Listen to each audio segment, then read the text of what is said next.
আজকে আমরা জঙ্গলের গুপ্তধন বের করব। এখানে একটা ছোট্ট গুপ্তধন আছে, দেখেন। এটা তো শোনা, এই তো সেই কাঙ্ক্ষিত গুপ্তধন আমরা পেয়ে গেছি।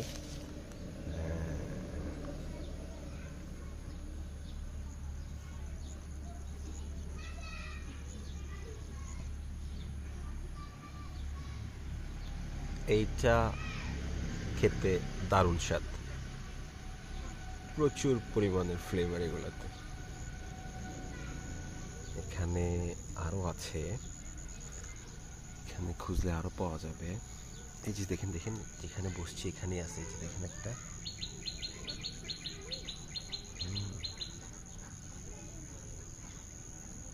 এগুলা বের হচ্ছে মাত্র। আর একটু বড় হবে, আর একটু কাঁটাযুক্ত হবে। এখানে আছে, আরও আছে। This one, right. দারুণ খেতে এগুলা। এখানে অনেকগুলা হয়েছে, এখানে দেখেন হচ্ছে মাত্র। এটা হোক, আর একটু বড় হোক, দু একদিন পরে খাই।